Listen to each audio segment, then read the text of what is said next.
For over 15 years, the Kung Fu Panda series has remained some of the most iconic animated movies of all time. However, the more you look into the series, the more you'll find layers upon layers of stories and characters that somehow make sense in the end. So join me as I go over everything in this nightmare of a story. Hi everybody, I'm here in a hotel hot tub. It's just the easiest way for me to get into a hot tub and nothing bad will happen. So Kung Fu Panda is a bit weird in my eyes. Everything in every character has a reason for existing, and it's just that, I think there's moments where they definitely went overboard with some of this content.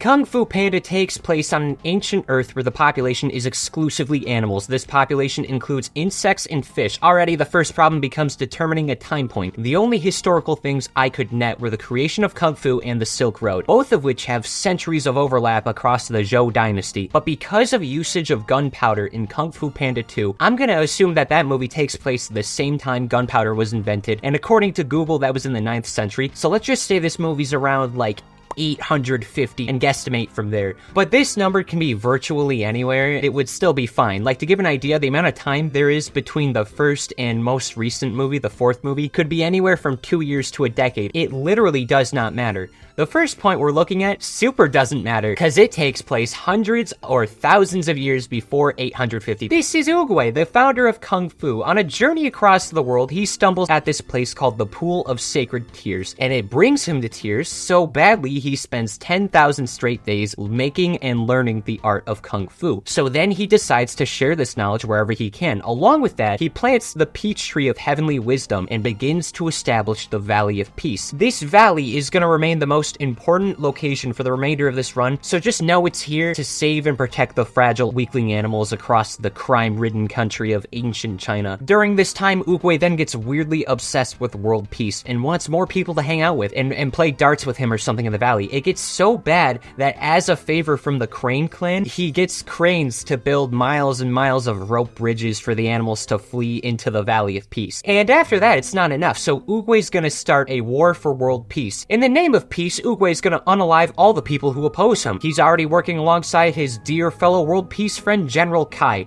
One day though, when killing for peace, Oogway gets fatally wounded and the duo stumble upon the secret panda village. And here they use the mythical power of Chi to save Oogway, and the two learn how to use the skill. Unfortunately, Oogway saw the bad vibes in Kai and had to banish him to the spirit realm and from history.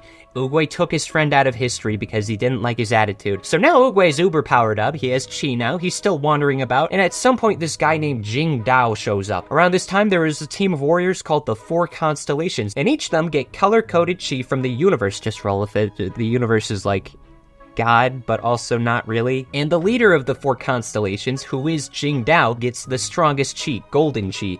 Unfortunately, Oogway saw the bad vibes in Jing Dao and had to separate his soul from his body. Jing Dao was trying to find the Chi Wellspring. It gives infinite Chi, it's under Panda Village. This is gonna be relevant way in the future. And as a reward, Oogway then gets Jing Dao's Golden Chi. And then for the future, Oogway prophesies a new warrior, a dragon warrior, would appear to take his place when it would be needed the most. And then this person would also get Oogway's chi and all that stuff. Really, this is just Oogway saying, in the future, there's gonna be a guy who does what I do, but also again. So big time gap happens, Valley of Peace really starts setting up. Then this other evil dragon, this one named Kipa, shows up with some demons and attacks Oogway. Luckily, the universe was able to make Oogway get the Chaos Emeralds and he turns into Super Oogway, so he beats the giant scary evil dragon, and then this time Oogway traps Kipa's body into a gross pig, and he won't get revenge for a few centuries. Now, I have no idea why it's like this, but Oogway is by far one of the most important characters, despite how much he appears in the movies. And we're not even done with Oogway backstory, but someone really important is about to get thrown into the mix. Now, this is Shifu, the most popular and debatably most important of Oogway's dozens of students. When Shifu was young, him and his genuinely shitty father were con artists. They made fake medical talisman, they scammed all of China, and when they make it to the valley, his dad abandons him at the doorsteps of the Jade Palace, which is now Oogway's forever home. And Shifu has daddy issues. Shifu then grows up in the palace and quickly learns to be a master and a substitute teacher for Oogway. Oogway then makes the first Furious 5 team. This team does include Shifu, and then this weird time gap happens where half of all Oogway's students decide to be evil. This guy named Junji gets mad when Oogway decides Shifu is gonna inherit the Jade Palace. He leaves. At one point, a boar named Coyote starts learning he's not much of a fighter, but he's an incredible engineer. So he builds that advanced training room the Jade Palace has. I'm sure you guys were dying to figure out where that came from. Oogway honestly pulls a dick move here and banishes Teodi because he's not kung fu-y enough. He's too much of an engineer. He got robbed. Oogway created that one. At one point, Shifu gets a girlfriend and they hit it off, but then it gets revealed she was only using him to get closer into the palace and steal treasure there. Shifu then decides he will never find love ever and ends it there. But at least there's still the Furious Five, right? Nope! There's a psychic guy, yep, a psychic guy named Ding. Oogway asks him to train with the monks and fails to vibe check Ding, so when he gets there, he makes all the monks jump to their deaths because he's psychic and he can control their minds. They jump off the cliff. So then the team stops Ding and they had a demon sword. It corrupts whoever uses it, and being corrupted, all 5 members get mad that Shifu destroys it because they all think that they can use it. And that's the end of the first Furious 5. They're fake friends, I'm not gonna lie. But soon after, Feng Hua, the strongest member of this 5, decides to betray Oogway, but unfortunately, Oogway already saw the bad vibes in Feng Hua and already built an owl-sized cage. So she's like the 4th person Oogway trained who ended up evil, but fortunately this isn't just like exclusively an Oogway thing. This actually happens quite often. At least a decade or two before 850 in Goemon City, there was peacock royalty, and this city thrives on the production of fireworks and gunpowder. The king had one son named Shen, who would become a great warrior as his parents and a goat called the Soothsayer watched over him. When Shen was 10, he had been playing with gunpowder and saw military uses in it. Instead of sitting down with Shen and explaining why war is bad, they get the Soothsayer to see Shen's future, and she's like, yo, one day this black and white animal is gonna like wreck his shit if he keeps being a little miscreant. And like, respectfully, do you know how little that narrows it down? So then Shen gets very upset, his parents not, like, just talking to him. He goes on a mass genocide like you do, targeting black and white animals. This includes Panda Village. Fortunately, Shen's not very good at genocide, and a good amount of the pandas escape, including a baby. I'm sure that's not gonna be important. This baby coincidentally gets brought to the valley, and the best character in the series, Mr. Ping, finds him and adopts him. Oh, also Shen's parents died from sadness. Meanwhile, Shifu's failed to have a good relationship with his parents. He's failed to have romance. Maybe he'll be a good parent, right? Haha. So Tai Lung shows up like Shifu did, so Shifu raises and trains Tai Lung to maybe, just maybe, become the Dragon Warrior. And Shifu spends 20 years doing this, reassuring he's gonna be the master, and nothing bad will happen. Unfortunately, Oogway saw the bad vibes in Tai Lung and refused to let him become the Dragon Warrior. Shifu doesn't reassure his son. Tai Lung is honestly justified in being mad at his father figure, doesn't justify him lashing out on the valley. So Oogway then has to knock out Tai Lung and imprison him for the rest of his life, as Tai Lung waits for the day to seek revenge and become the warrior. Holy shit! Half of these bad students were easily avoidable. Oogway and Shifu gatekeeping and gaslighting Kung Fu is unironically causing 90% of these conflicts, but being optimistic, the next few students are all good guys. Now Shifu's on the couch crying about the fact he's very possibly gonna be dying alone. He's failed 3 times at this point, so Oogway decides to go on another friendship quest for, I would say like a year. This leads to Secrets of the Masters and the formation of the Furious 5. And this is Tigress, by far the most important Furious 5 student. She's in an orphanage where, you know, she doesn't have parents or friends because tigers are scary, and she lives alone now. Shifu's ready to try having a child he's not gonna have to disown. He adopts Tigress and makes her a Jade Palace student, but Shifu's being a real bucket dipper on account of, well, you know, so Tigress and Shifu will never have a good, proper, built-up father-daughter relationship. Then all the way across China, there's another future 5 member, Mantis. He's also fatherless. His mom ate his dad's head. So Mantis thinks he's gonna have a shorter life and decides to speedrun it by accidentally becoming a local hero. At one point, Mantis stumbles upon some crocodile bandits. For future reference, there's a lot of crocodiles that resort to crime. Many of them come from bad parts of China. This isn't a bit, like almost every single, there's so many crocodiles and almost all of them are criminals. They capture Mantis, he learns patience, he escapes, then he's gonna study acupuncture and try becoming a doctor. That's why he knows medical stuff in the first movie and from there on. The leader that Mantis smartphoned is just named Croc. He leaves to make something of himself, so soon after this happens, Oogway stumbles upon Flying Rhino, Storming Ox, and Croc's also there. Oogway takes a gander at this group and decides, hey, I'm gonna make you guys a Kung Fu Council. Then this trio, the Wu sisters, show up and Oogway decides to go 2 birds, 1 stone. He forces all of the council to go with him. He fakes his death and then they beat the sisters and now they're all friends, and that's why these guys are in the second movie.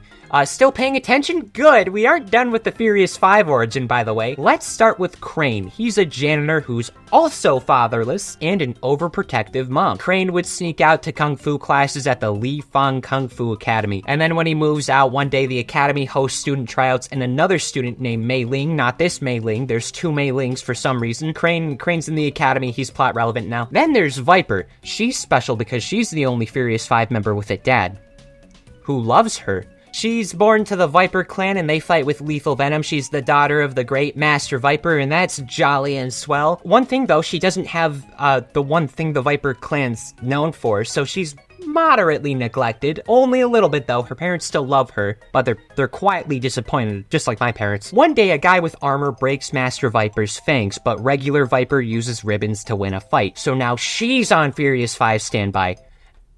Then there's Monkey. So when Monkey was young, he had a brother named Wukong. No, not that one. Monkey falls on a banana and his pants fall down. This is an event that leads to Monkey tripling the local crime rates. Him and Wukong start pranking the town, and Wukong did kind of nudge Monkey into being this bad boy. Eventually, Monkey will chill out when he gets this girlfriend named Yaya, until one night when she's cheating on him with Wukong. Brotherly violence ensues, Wukong gets arrested, his mom also dies from sadness, and Monkey becomes an orphan because this is Kung Fu Panda. Nobody has a relationship with their dad. Monkey only knowing how to cause harm triples the crime rates once again. Then the town sends warriors to take Monkey out, but he keeps winning. Until Oogway shows up. Don't forget, he's still on that friendship quest. He curb stomps Monkey, but saves his life. He goes, Monkey. And that makes Monkey a good guy and a part-time comedian. I want to say now the year's like 846. Let's go with that, sure. This is Secrets of the Scroll. And you remember how this series is named after a panda? Well, he's actually plot relevant. Po is actually important now. Shifu and Oogway are watching, currently their only active student. Then they get warned that a boar, creatively named Boar, is on his way to fight Shifu. Oogway then goes, damn, that's crazy, let's get DoorDash. So they get noodles at Mr. Ping's restaurant where Po's in charge because Mr. Ping goes on a supply run. Chef Po sneezes into the DoorDash order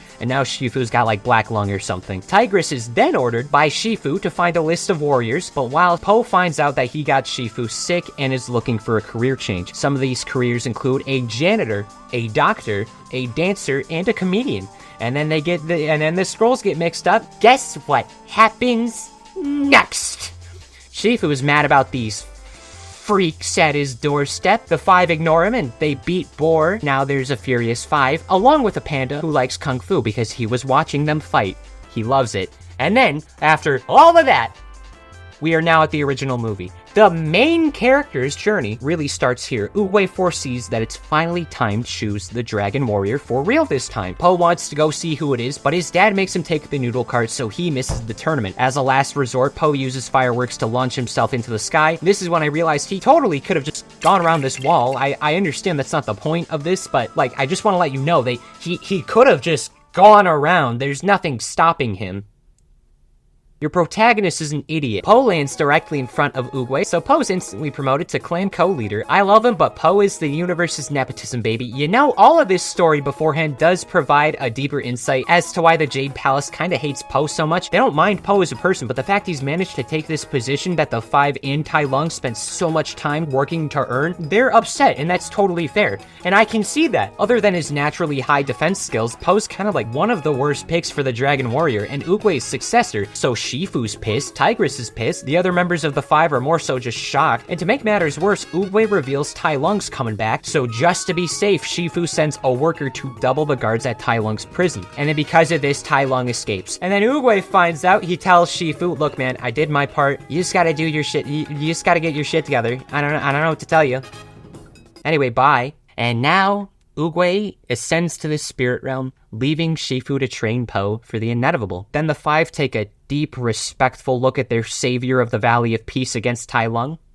So then they go to stop Tai Lung themselves. This results in a cool fight, but they fumble the 5v1. While this is going on, Shifu brings Po to the pool of sacred tears, and knowing you could never get between a big boy and a meal, uses food to train/starve him. As a result, this makes Po pretty competent for the Tai Lung fight. Then when returning, Po gets the Dragon Scroll that'll give him the super sacred Dragon Warrior advice that'll for sure make him win. But this scroll is blank, so they all just give up. But that's fine, you know, Mr. Ping is like, hey, my secret noodles have no sauce. I just do my best and that works out. So Po realizes that while Shifu's almost about to die, he doesn't, and Po uses the most secretest weapon of all. He turns on items and stage hazards, and because Tai Lung's only practice for tournaments, you know, he loses on the walk-off stage, and after Po fills up his final smash meter, he sends him to the spirit realm. And so, the first movie has concluded. Po has become a real kung fu fighter, and the Valley of Peace is safe until 850, but for real this time. Anywho, schmackle-a-doo, let's talk about Kung Fu Panda 2, is what I would be saying if this was easy. I'm gonna say this once and only once for now and for the future when it comes to DreamWorks franchises. Almost every single DreamWorks property has gotten some sort of special content, like games, comics, Christmas special, stuff like that. Kung Fu Panda has a lot of this stuff. They have comics, some shows, some games. There's even an official manga adaptation of the first movie that hasn't been localized, but DreamWorks also clarifies that any alternate media outside of movies and specials are less canon, as in, they don't matter. Yes, he was ignoring that, and that's why the movies take up so little of this story. This series actually has a ton of explanation for each character. Like the Wu sisters, those characters who only showed up in one canon special, they appear like 2 more times. One of which is in the comics, where they do impersonations. The comics are mostly world building, if I'm being honest. I didn't read them that much, I skimmed over them. Brief rundown of all the events that mattered, I think. Po had a childhood friend named Hung, he did kung fu with them. This is probably a plot hole. The gang go to Tai Lung's prison and, like, test upgrades on it. One time, Tigress and Po get caught in a Chinese finger trap together. How? I feel like there would be scissors at this point. Most of these are one-off adventures. Most of these don't amount to much. This gets a skip. And then there's the games. I don't like the games. The first one is a loose adaptation. It's mostly the same, but the gang goes on a few bonus quests between the events of the movies, so we can ignore this once. And especially this needs, we gotta find like holy water for this or something. Legendary Warriors can actually be considered something unique, though it has one of the worst plot holes in the franchise. Just for the future, this sucks. Everyone knows this. At the end of the first movie, Tai Lung dies. Sure, he goes to the spirit realm. Regardless if they are a good Gus or they are a bad Brian, they will go to the spirit realm. Oogway is here and Tai Lung is here. This plot involves rats capturing everyone in the Jade Palace. Not only are the Wu sisters back, but somehow Tai Lung came back, and there's no explanation for this. Tai Lung specifically has no way to revive himself. You think that's bad? Here's a Tai Lung counter. Every time Tai Lung gets revived, we're adding to this. Doesn't go anywhere, by the way. He loses and then goes back and then doesn't because the MMO game Kung Fu Panda World happens, and he's here too. This one's delisted though, as far as I can tell. This is just about new students learning Kung Fu. Just take my word,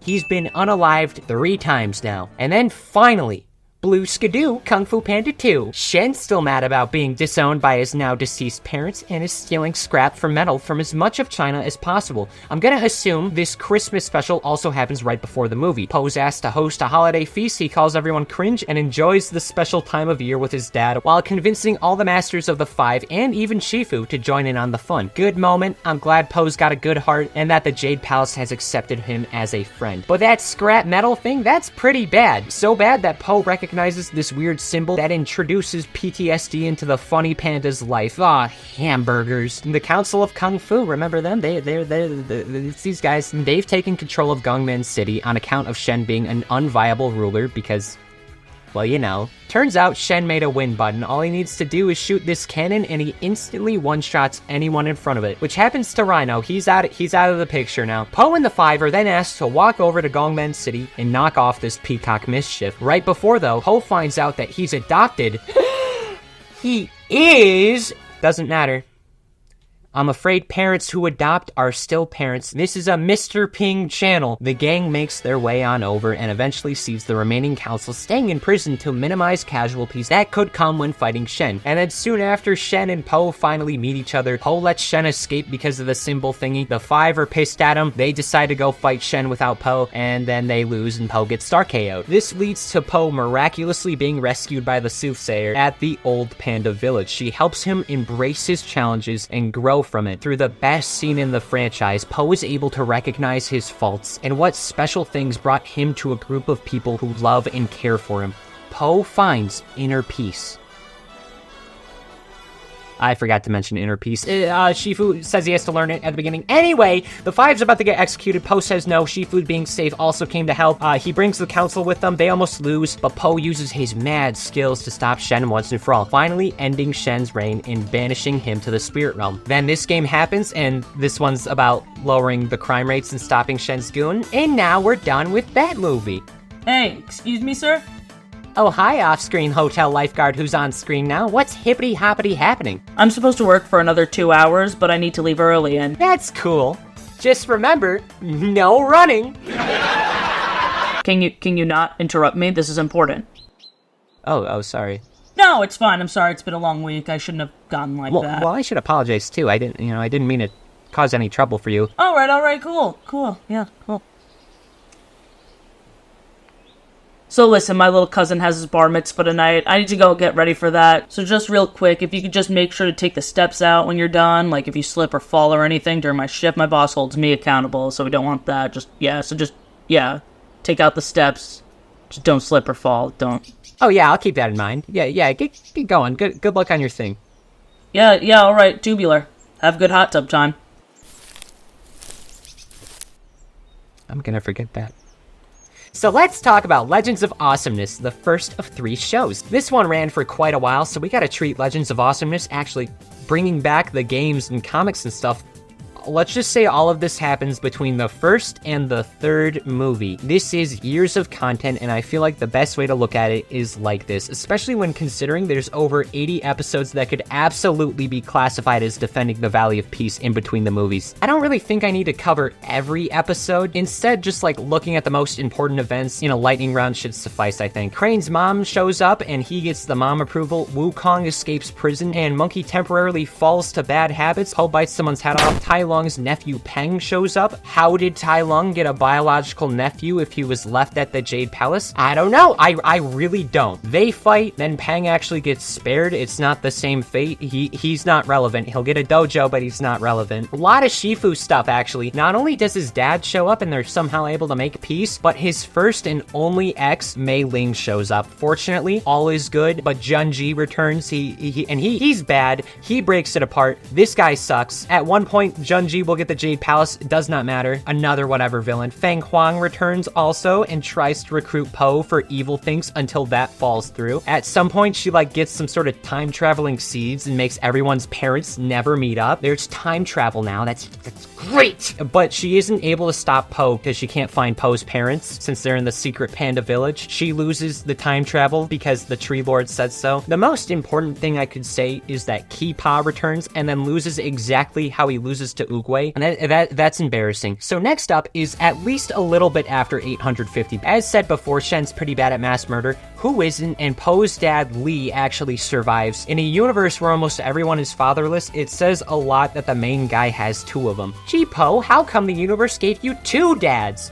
I don't know. All I know is Kai's finally back, and he's pissed about Oogway sending him to the spirit realm and intentionally removing him from the history books. It's so bad he beats Tai Lung in a fight off screen. I love Tai Lung, but he sure does lose a lot. Now, Tai Lung is getting all of the characters and turning them into trophies so we can take them to Master Hand or whatever. He's creating Jade Zombies as they call them. Lee claims that the pandas still remember how to use Chi. Him and Mr. Ping go to the new panda village to learn it. Meanwhile, the 5 and Shifu try to defend the palace as masters across China fall to Kai. And since this is the last time they're gonna be relevant, the 5 just always gets cooked in these movies. Did you know throughout the entire trilogy, with the exceptions of Tigress in this movie, and technically Crane in the first one, every member gets captured or incapacitated by the big bad every time. And I'm only counting crane because Tai Lung intentionally let him bring back the other 5 to the palace as a warning. But at least none of these characters are gonna be treated worse. Right? Anyway, Lee lied about the whole Chi thing for more family time, and Po realizes Panda Village is full of trailer park frauds and decides they gotta turn back on the items just like how they did with Tai Lung to defeat Kai. Panda Village is full of the type of people who pick exclusively Coconut Mall and Moo Moo Meadows in Mario Kart. You know who you are. Po gimmicks Kai with a command grab, and they get sent to the spirit realm. This time, the pandas use Chi and they win. And Kai's spirit body literally ceases to exist in the spirit realm, meaning he no longer exists.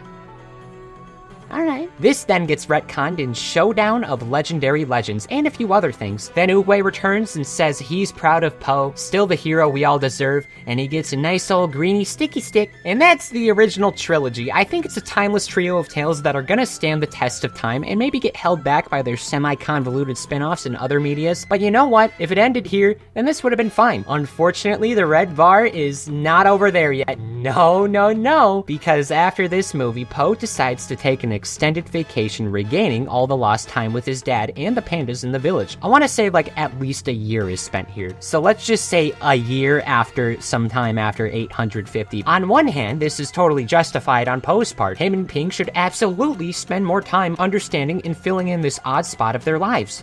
On another, I hate Panda Village. The third movie is my least favorite because of Panda Village. There is a show that is almost entirely the pandas and is also my least favorite because of Panda Village. I don't like you, you're fine, and I don't like any of this. I thought Paws of Destiny was gonna be a problem with its 26 20-minute episodes, but honestly, it wasn't that bad. Just regular bad. At the very beginning, that guy Jing Dao, he's back now. His soul finally finds a body. He's a problem. And then some broken condoms stumble in and beg Po to become Kung Fu warriors. Then they get the powers of the 4 constellations from centuries ago. This means they're plot relevant now. So Po's basically forced to teach them, and Oogway appears to talk to Po. And Po says he literally can't teach them. They're lost causes. He calls them hopeless. Po, buddy, you're throwing stones in your glass house.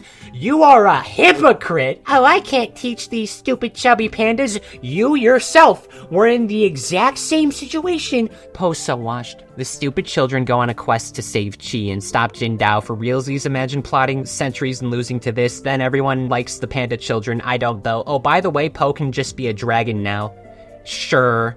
Then they get invited to the Forbidden City. There's this new freak named the White Bone Demon. That's a bad guy. They almost cause a drought. Luckily, through the power of plot armor and Sun Wukong, as in, like, actually a different Wukong, or that one. Oh, I don't know. Wikipedia can only get me so far. I hate this show. The next show will release 6 years later. I'm gonna assume that that's not canon accurate, just that it released 6 years later. It's time for Dragon Knight. This is the part of the episode where I break. This is a 3-season entry that spans across Asia, Central America, and Europe. The more I saw, the more I thought about speed dialing my therapist, so buckle up. Po goes on a world tour to try all the different food of the world. Early on, he stumbles across this thing called the Wu Gao Gauntlet. We're just gonna put a pin in there. Would you believe me if I told you the events of Dragon Knight start thousands of years even before Oogway? Because it sure does! At some point anywhere from 300 million years ago to just a few thousand years ago, all of the continents existed in one supercontinent called the Pangea. I'm gonna say Pangea sounds right. Just like how our Earth was like. There was some bad guys and they liked war. Then some blacksmiths who didn't like war made some mythical gear that made them undefeatable as they split up the continents. And then they all agreed the gear was too powerful and spread all the parts across the world. There's a helmet, a whip, some wheel thingies, and that gauntlet. 2 mages, because there's magic users now, named Veruca and Klaus, steal the gauntlet because the Queen of England tried to kill all of the magic folks of Europe. So they're a bit peeved. Po gets the gauntlet's thumb though. This disaster immediately makes him wanted by China and the Emperor, who's a little hamster. And just as Po becomes wanted by the Chinese government, a knight shows up. This is Luthera. She also goes by the Wandering Blade. I'm just gonna call her Blade. Blade's also wanted, but this time by Europe because she stole some armor. She did this because her brother Alfred was a knight who died to Veruca and Klaus. So she's got a revenge story going on. And all while this is happening, there's a stag named Colin who's trying to bring the blade back to Europe. So just to be clear, Veruca and Klaus want the magic weapons.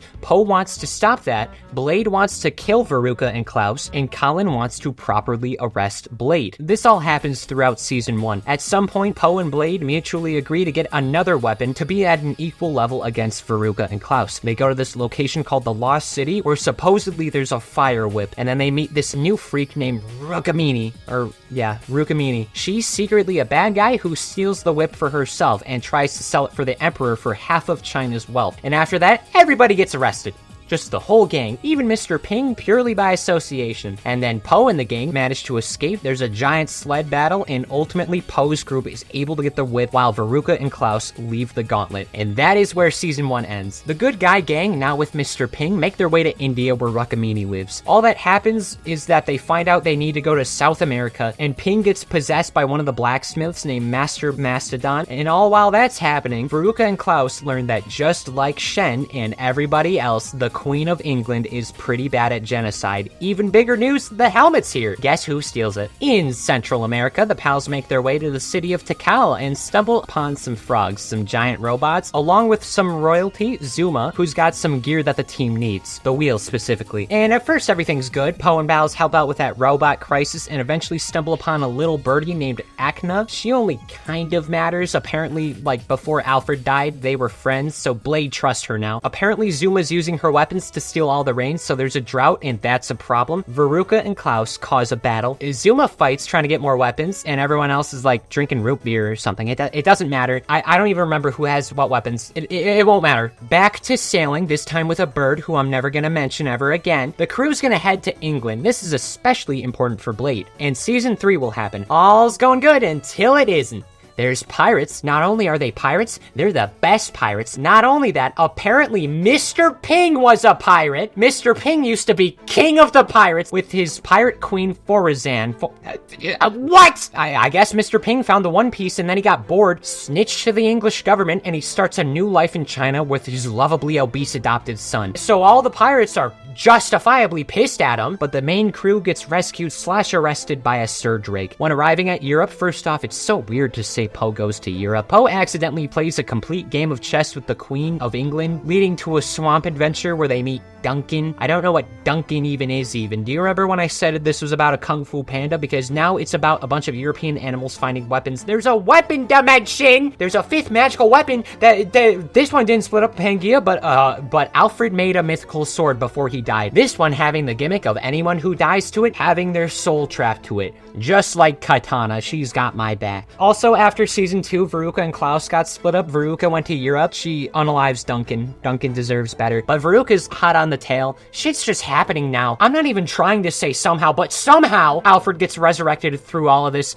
and he's evil. He wants to bring all of the continents back together, reform Pangaea. I feel like there's a whole argument that makes no sense. Everyone would be fighting for the coastlines, and the middle of the supercontinent would be a mostly uninhabitable desert. Don't even get me started on the oceans, what would happen over there. But I'm sure the uneducated Bear Knight who's been dead for a decade knows what's best for the world. Also, Veruca gets stabbed, and now she's dead. Po doesn't like the idea of Pangaea, so he gets his pirate dad and Mr. Ping's girlfriend to lie about China and England declaring war on each other. Eventually, Alfred gets distracted by this, and everyone is able to save the universe because that's how powerful the weapons are, I guess. And then all is well. Rukamini becomes a pirate. We're never gonna see her again. Blade joins Po on the food tour. We're never gonna see her again. And Ping is happily living in Panda Village with his lover, who we're never gonna see again. Wow, I can see why those are considered non-canon, and I didn't even get to question why everyone knows and speaks exclusively English. Doesn't matter, because then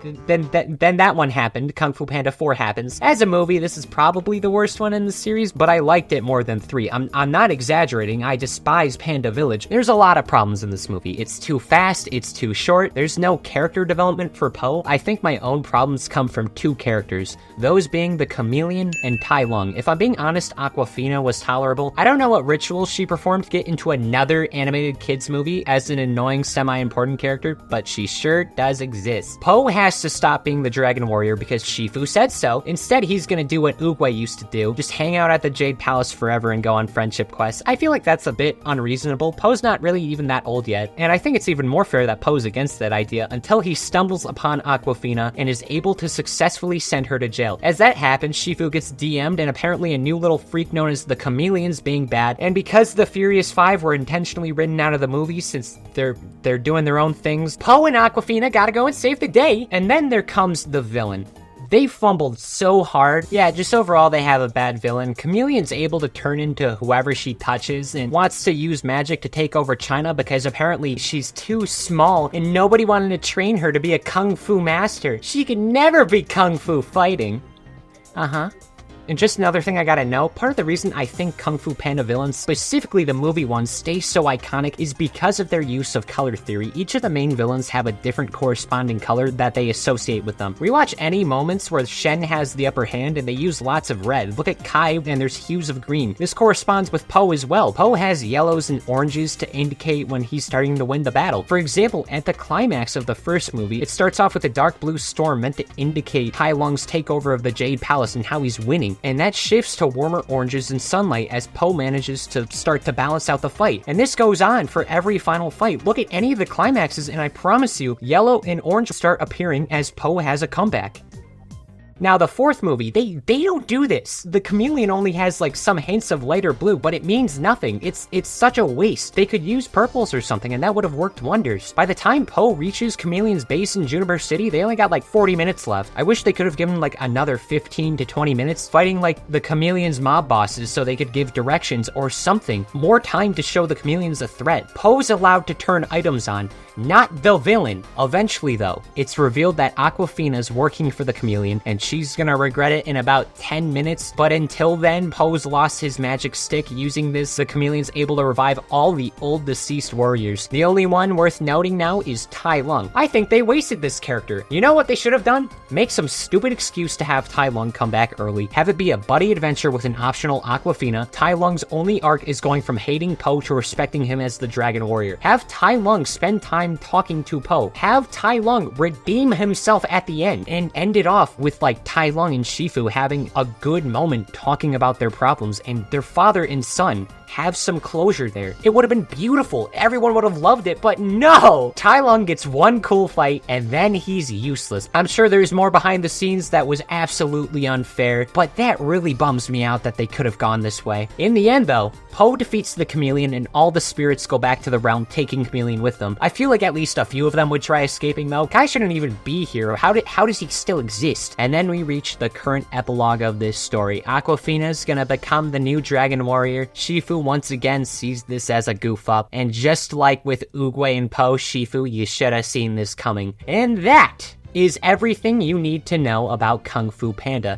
If we're looking into the future, if there's more movies, hopefully they bounce back. I feel like they definitely dug the franchise into a hole by not making Tai Lung a permanent resident of the Jade Palace. I think just replacing Poe is going to be hard just based on the route they took. And then I'm going to be honest, Awkwafina's character really wasn't winning anyone over. I don't know if she's going to be able to take the spot as Poe did because we had so much time with Poe. People are going to compare these two and go, okay, well, Poe's the better one. But who knows? Maybe if something new comes out, it'll be great. Maybe a young Oogway spinoff or Furious 5 adventure. There's so many new places that this story can go as there are restrictions. Well, folks, I hope you enjoyed. Fix this statistic. Follow me on every single one of those rotten little social medias you use. If you like gamer subs, use my code. You know, hotel hot tubs aren't cheap. It cost me monies to bask in this 3.9 star hotel hot tub. Actually, I'm gonna get out. Ah, shit. I forgot to take the stairs out. That's like the one thing I was supposed to do. Ah, well, it's probably nothing. Surely it's no big deal.